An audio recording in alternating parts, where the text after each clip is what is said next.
What's up, guys? Mason the Brock Henderson here. So crazy that the one game that I was not able to talk about because I was out of town for it is the one game that I feel like I actually had some positivity.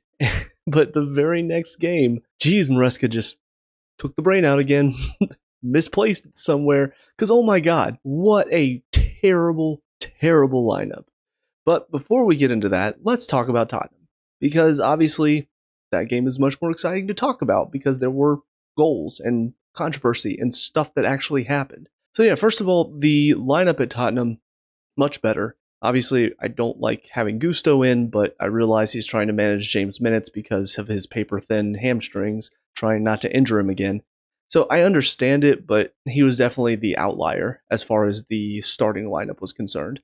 And of course, Jadon Sancho as well was another low performer on the night. I mean, what else do you have? Mediweke, he's also returning from injury, and also I'm just not a big fan. George, maybe, but he's still a little too young to just chuck him into the fire. So it's a tough one as far as Sancho is concerned, but the rest of the lineup was fine. And I think it showed having Jackson back why we need him. Again, I know people are going to talk about his missed chances, the shots that he doesn't finish. At this point, we need him up there because what we need from our striker right now is so much more than finishing. Our attack has looked so toothless ever since we lost him. And now that we have him back, suddenly we're creating all these chances. Yes, we need to finish. He's not the only one.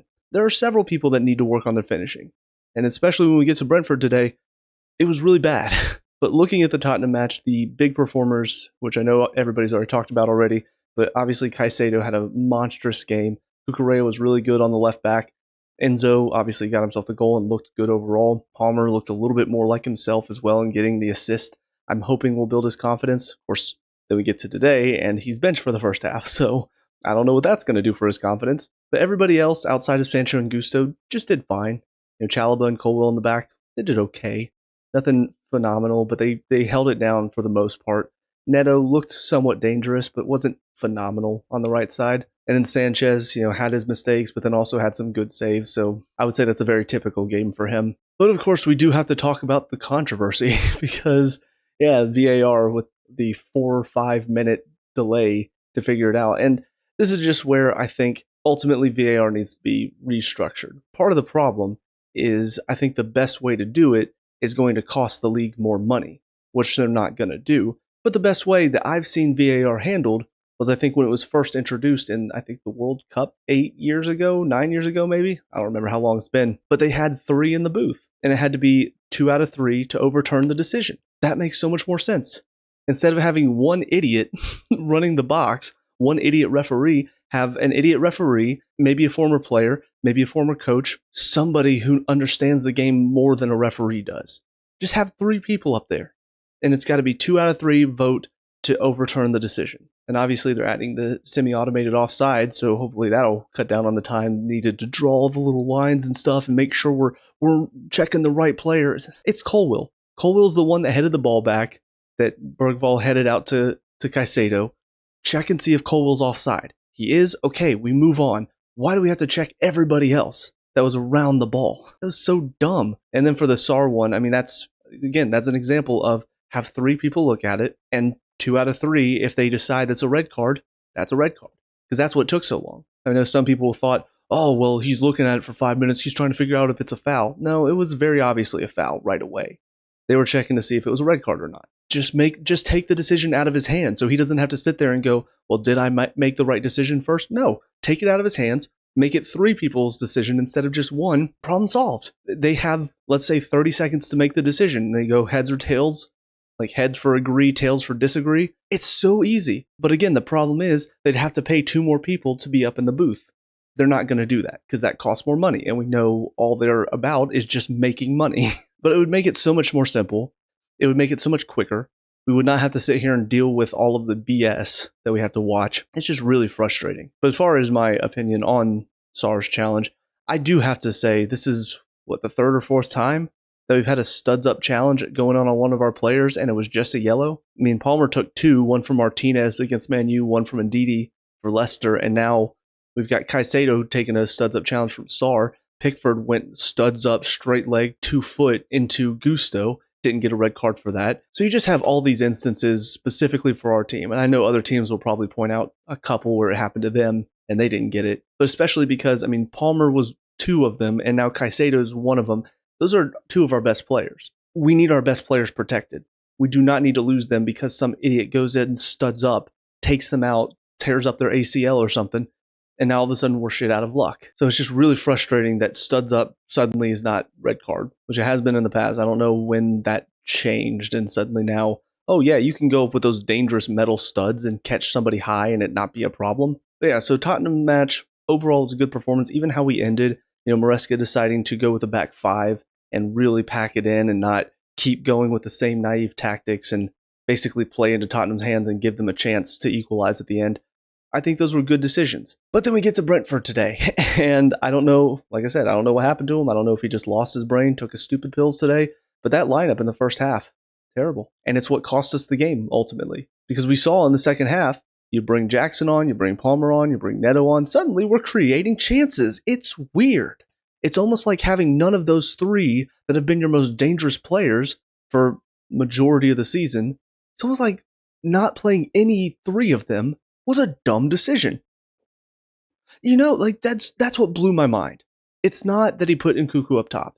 It's not that he rested Palmer. It's not that he rested Jackson. It's that he did all 3 together. Put Nkunku back up top with Sancho, who's not that high of a presser, Madueke, who's not that high of a presser, and then he's got Fernandez and Dewsbury-Hall, neither of which are energetic and high pressers. Maybe Dewsbury-Hall, but he's also not that fast, so it's easy to get around his press. So we just completely hamstrung ourselves, left us no chance of creating anything in the first half. And guess what? We didn't. Outside of, I think, 2 free kicks, we didn't create a single thing in the first half. And Nkunku was 100% bullied off the park because he's not a striker. We've seen him not be a striker all season long. Why all of a sudden is Maresca like, yeah, let's do this again? If you're not going to play Jackson because you want to rest him because he's just coming back from injury, put Neto up top. We saw that worked a little bit, at least, in the run of games that we had where Jackson was gone. When Neto was up top, we had a little bit of joy. But no, rest him too. Rest Palmer as well. So now we've got no creativity. We've got no energy up top. We've got no press. The entire first half was Brentford. We kept a lot of possession and then ended up giving it away. And then Brentford came back at us. And the problem is, second half, we do make the sub. Jackson comes on for Nkunku. Suddenly now we're starting to have a little bit more possession up top, creating a few more chances. Palmer, Neto come in. Now we're creating more and more. Cucurella comes in. So now we've got just so much energy on the pitch. Yes, Brentford had their little spell where suddenly they started breaking on us well. That gave them the momentum for about 10 minutes. But the fact of the matter is, we only gave ourselves a half today. The way we were playing, if we had started playing like that in the first half and then came out in the second half and kept playing that way, I would have fancied us to maybe get a goal out of this. But the problem is we wasted a half doing absolutely nothing. And then we were like, all right, now second half, now let's start playing with our best players. And ultimately, we didn't finish our chances in the second half. If we had another half, I would have fancied us to finish one. But no, we don't have any more game to play because that was the second half, Maresca, not the first. It's just so dumb. And granted, maybe I should have predicted that was going to happen since they haven't won at home in 8 games and we've not won on the road in 7 games. So it's like, of course, a draw was probably going to be the most likely outcome. But I don't know. It's still frustrating that we couldn't put them to the sword after their terrible run of form at home. At the very least, I guess we weren't Charity FC today. Because, we do tend to like to break bad records for teams whenever we play them. If they're on a bad run of form, we're probably the best team to play. So the fact that we didn't let them get a win today is good, but it's still frustrating that we've just dropped 2 points trying to make it into the Champions League. Villa won yesterday. City, who knows? Newcastle's definitely going to win because they're playing Leicester. There's a very good chance we could end up outside of the top 5 after this weekend. But getting into individuals, first of all, for Sanchez, made some good saves, made some bad passes.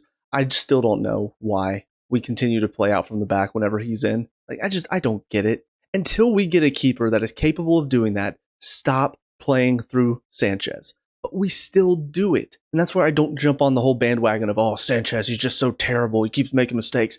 It's not entirely his fault. Yes, he should be getting better, but he might just not be capable of being that type of player. So it's not on him if we continue to play that way that forces him to try to be a player that he's not. I can't blame him for that. He's trying his best. He's just not good enough to do it. We don't have a keeper that is. Jorgensen, we saw he's also capable of making bad passes. I can't remember what game it was. It might have been Villa. But he's not exactly the finished product either. He's not the one that's going to suddenly make this whole playing out of the back and using the keeper for his feet. He's not going to suddenly change that. It's not all on Sanchez. It's on Maresca in the defense for continually going, yeah, play it to him. He can pass, right? Chalobah and Tosin in the middle. I was surprised to see both of them because Maresca has not favored them this season. Obviously, with Chalobah, we sent him out on loan because Maresca didn't want to play him. Tosin has been benched in favor of Fofana and Badiashile and Disasi in the past for some odd reason.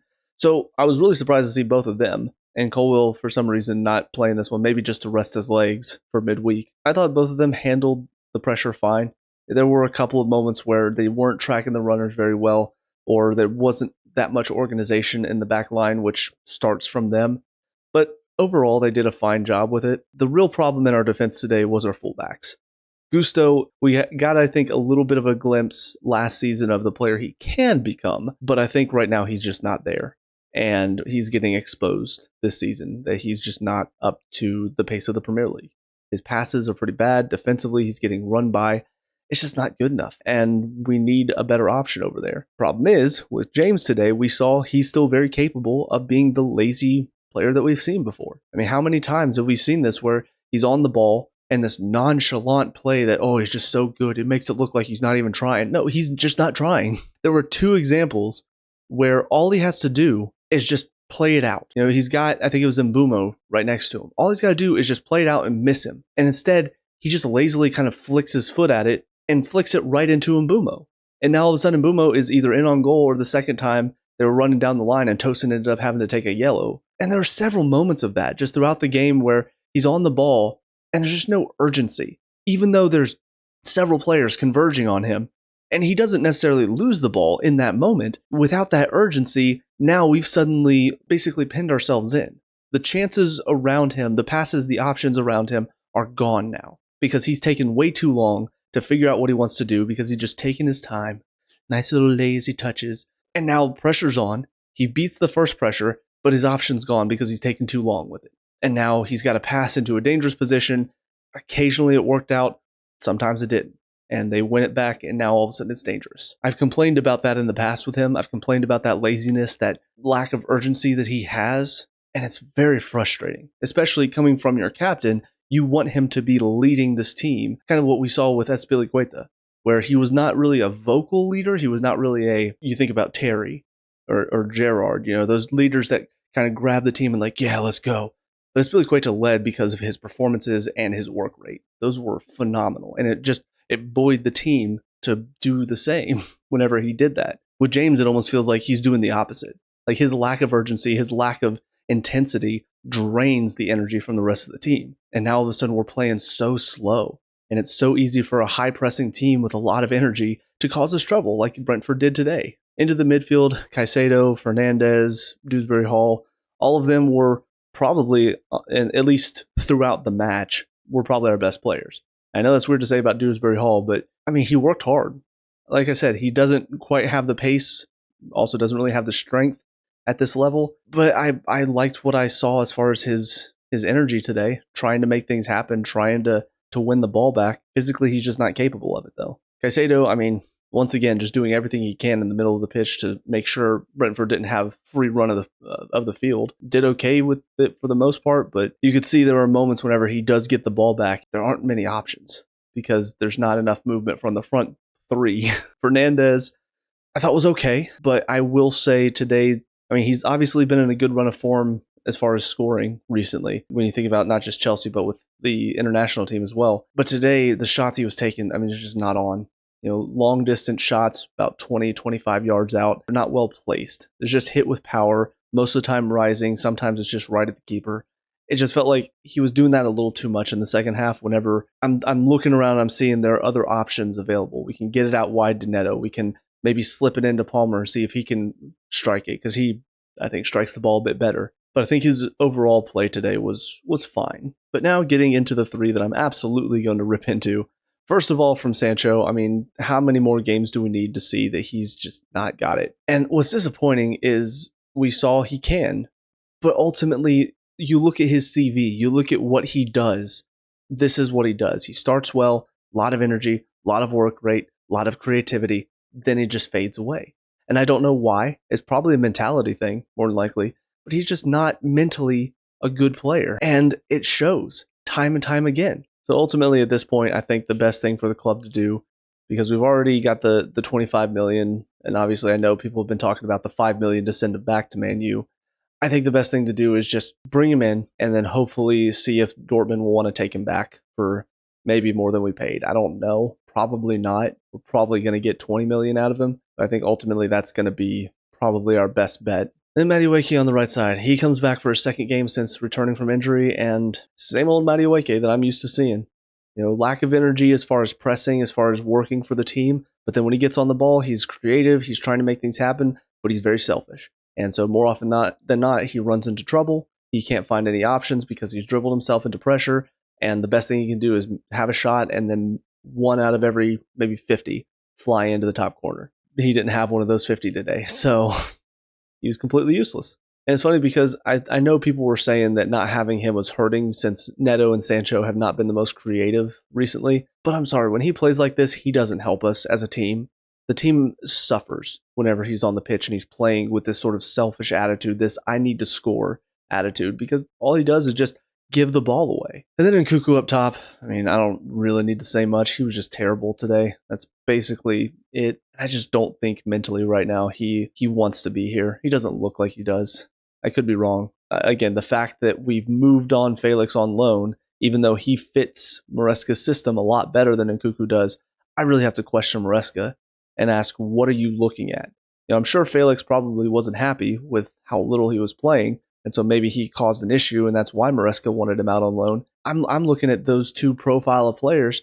How is Felix not still here? And how is Nkunku not the one that's been loaned? Based on the high press that Maresca wants to play, the energy that Maresca wants from his front players, why is Felix not still here? Because he does it so much better than Nkunku does. As far as the subs that came on, Jackson came on. Once again, looked very energetic up top, started to give us a lot more energy and a lot more trouble for the defense for Brentford. I don't think you can not play him. At this point, it's either got to be him or Neto. You need one of those two because they're the only two that put high pressure and are just busy and cause problems for the defense.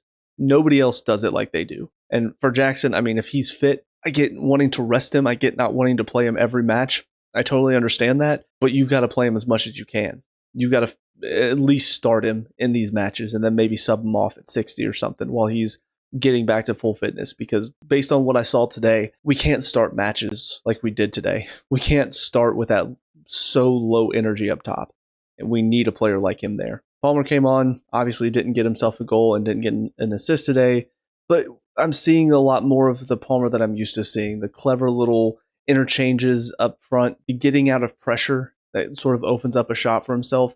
I'm just hoping he gets that confidence back to where the shots that he's taking will start to fly in. Because that's the only thing that's lacking for him right now is that final ball and that final pass or shot. It's just not quite coming to him because the confidence is low. Neto, I thought, looked very dangerous on the right side. Unfortunately, the only thing he lacked was obviously the finish as well.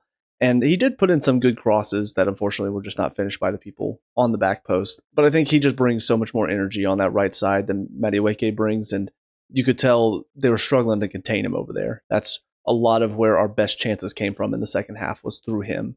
And the final one was Cucurella. I will say about when he came on was when Brentford stepped up their attack a little bit. And you could see he was struggling to get up to the pace of the game. But I think once he did, we stopped seeing so much of Mbeumo on the left-hand side. But all in all, I mean, it's 2 drop points. I know Brentford are a tough team to face. They seem to be our bogey team for some reason.